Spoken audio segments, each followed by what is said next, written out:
முருகா சரணம். வள்ளிமலை சச்சிதானந்த சாமி துணை, பொங்கித்தாய் அருள், குருநாதர் அனுகிரகம். அனைவருக்கும் வணக்கம். இன்றைக்கி ஒரு முருக அடியாரை பற்றின ஒரு முழுமையான விளக்கம். அந்த முருக அடியார் வாழ்க்கையில் நடந்த முருகப்பெருமான் காட்சி கொடுத்த அற்புதமான நிகழ்வு தான் இந்த காணொலி அமைய போகுது. முருக அம்மைன்னு சொல்லி ஒரு முருக அடியார் இருந்தாங்க. அவங்க 15ஆம் நூற்றாண்டில் வாழ்ந்திருக்காங்க. அருணகிரிநாத சுவாமி காலத்தில் அவங்க வாழ்ந்திருக்காங்க. அவங்க தாய் தந்தைக்கு குழந்தை இன்மைங்கிறது ரொம்ப நீண்ட காலமாக இருந்திருக்கு. இதை ரொம்ப அவங்க மனம் உருகி முருகப்பெருமான்ட்டு அவங்க வசித்த பகுதியில் தினமும் இருக்கக்கூடிய முருகாலயத்துக்கு போய் வழிபாடு பண்ணுறது வழக்கம். இப்படி வழிபாடு பண்ணிக்கிட்டே வந்திருக்காங்க. ரொம்ப எண்ணிலா துயரத்துக்கு ஆட்கொண்டிருக்காங்க இந்த குழந்தையின்மை பிரச்சனையில். அப்படி ரொம்ப மனம் உருகி ஒரு நாள் வழிபாட்டுட்டு வரும்போது கோயிலுக்கு வெளியில் ஒரு சாதுவை பார்க்குறாங்க. சாது வந்து தெய்வ கடாட்சமாக இருக்காங்க. ஏனமான் கவலையில் திகழ்கிற அப்படின்னு சொல்லி கேட்குறாங்க. சுவாமி, இது மாதிரி எனக்கு இந்த குழந்தையின்மை பிரச்சனையால் ரொம்ப கஷ்டமாக இருக்குது சாமி அப்படின்றாங்க. அப்படியாம்மா, சரியாயிடும் அப்படின்றாங்க. அந்த சாதுவை பணிவோட வீட்டுக்கு உணவு அருந்த வாங்கன்னு கூப்பிட்றாங்க. அந்த வீட்டில் வந்து அந்த சாதுகளுக்கு அன்னம் இட்டு உபசாரணை எல்லாம் சிறப்பாக பண்ணுறாங்க.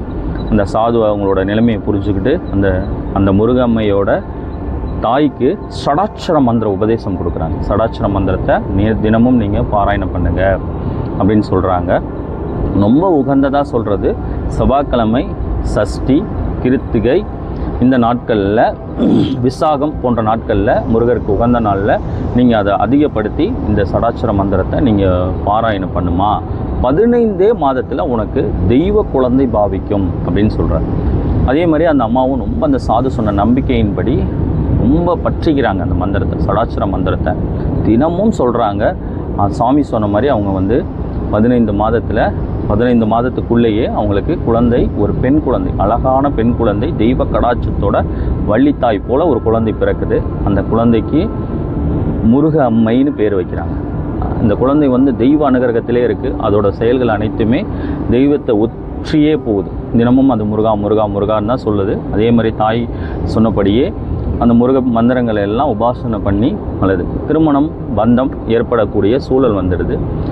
அவங்களுக்கு ஒரு திருமணம் நடக்குது. இல்லற வாழ்க்கைக்குள்ளே போகிறாங்க. இல்லற வாழ்க்கையில் அவங்க அங்கேயும் போய் முருகா முருகா முருகா முருகானே சொல்கிறாங்க. எதை எடுத்தாலும் முருகா. முருகர் மேலே அதீத பக்தி இருக்காங்க. அவங்க திருமணம் பந்தம் ஏற்பட்டால் அவங்க வீட்டில் அவங்களுக்கு இது பிடிக்கல. அவங்க மேலே வந்து இந்த முருகர் வழிபாட்டில் இருக்கிறது அவங்களுக்கு பிடிக்கல. எப்போ பார்த்தாலும் என்ன நீ முருகா முருகான்னு சொல்கிற அப்படின்னு சொல்லி நிறைய கொடுமைப்படுத்துகிறாங்க.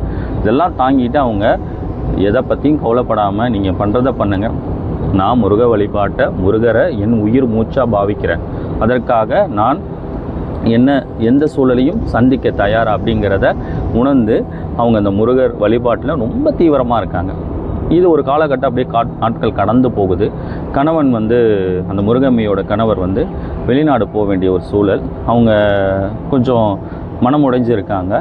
இருந்தாலும் அவங்க முருகரை பாவிக்கிறாங்க. அவர் வெளிநாடு போயிட்டு சில நீண்ட காலம் கழித்து வரும்போது அவங்க மேலே, முருக அம்மை மேலே அவங்க வீட்டில் இருக்கிறவங்க எல்லாரும் பழி சுமத்தி அவங்கள ஒரு குற்றவாளியாக பாவிக்கிறாங்க. இவங்க அதை பற்றியும் கவலைப்படலை. முருகர் முருகா முருகான்னு சொல்லிக்கிட்டே வாழ்க்கையை கடக்கிறாங்க. அந்த கணவர் வெளிநாட்டிலேருந்து வந்தோடனே அவங்க வீட்டில் இருந்தவங்களோட பேச்சை கேட்டு அந்த முருக அம்மையோட அவங்கள கையை வெட்டுற அளவுக்கு சூழ்நிலைக்குள்ளே போகிறாரு. இப்போ அவங்க அப்பயும் முருகர் சித்தம்னு அமைதியாக இருக்காங்க. அவர் கையையும் வெட்டிடுறாங்க. கை துண்டாயிடுது. அப்பயும் ரத்தம் சொட்ட முருகர் அவங்க பாவிக்கிறத நிறுத்தவே இல்லை. இந்த சூழலில் முருகப்பெருமான் அந்த முருகம்மை தாய்க்கு, முருகடியாருக்கு காட்சி கொடுக்குறாங்க. காட்சி கொடுத்து வள்ளி தெய்வானையோட காட்சி கொடுத்து, மகளே உனக்கு என்ன வேண்டும் அப்படின்னு கேட்கும்போது, என் கணவனை இந்த வீட்டில் உள்ளவங்கள முருக பக்தர்களாக மாற்றணும் அப்பா அப்படிங்கிறாங்க. உன் சித்தம் சொல்லி அவங்க அனைவரையும் முருக பக்தராக, முருகப்பெருமானோட அனுகிரகத்தில் அவங்க அனைவரும் முருக அடியாராக மாறிடுறாங்க. இந்த அவங்க இறுதி மூச்சும் இருக்கிற வரைக்கும் இந்த ஷடாட்சர மந்திரத்தையும் முருகா முருகாங்கிற அந்த நாமத்தையும் உச்சரித்து கிடந்து முருகப்பெருமானோட பொற்பாதத்தை கலக்கிறாங்க. இந்த முருகம்மையோட வாழ்க்கையில் நம்ம நடந்த நிகழ்வை நமக்கு என்ன புரிய வைக்குதுன்னு பார்த்திங்கன்னா, இந்த மாதிரி இன்றைக்கி இருக்கிற காலகட்டங்களில் குழந்தையின்மைங்கிறது ஒரு பெரிய சிக்கலாக இருக்குது. அப்போ வந்து காலகட்டங்களில் யாருக்காவது ஒருத்தன் குழந்தை இல்லை அப்படின்னா ஆச்சரியத்தோடு பார்க்க போய் இன்றைக்கி குழந்தை பிறந்தால் ஆச்சரியமாக பார்க்கக்கூடிய ஒரு சூழலுக்குள்ளே நம்ம பாவிச்சிட்டோம். கல்யாணம் பண்ணி 60% பேருக்கு இன்றைக்கி குழந்தையின்மை இல்லைன்னா ஆய்வு சொல்லுது.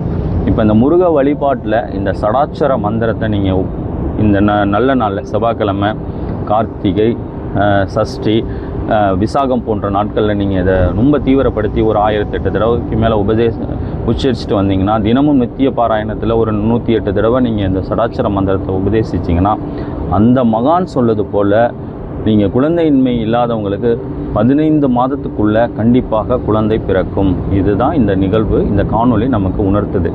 இதை நாங்கள் ஒரு நித்திய பாராயணமாக கொண்டு வரோம். தினமும் காலையில் 4:30 மணிக்கு பிரம்ம முகூர்த்தத்தில் வேல்மாறல், திருப்புகழ், கந்தர் அனுபூதி, இந்த சடாட்சர மந்திரம், அப்புறம் ஓம் என்ற பிரணவ மந்திரம் இதெல்லாம் சேர்ந்து ஒரு வழிபாடாக பண்ணுறோம். அங்கே உங்களுடைய பிரச்சனைகள் நீங்கள் சொல்லும்போது நாங்கள் கூட்டு பிரார்த்தனையில் உங்களுடைய பிரச்சனைகளை சரி செய்கிறதுக்கான அனைத்து அனுகிரகமும் இருக்குது.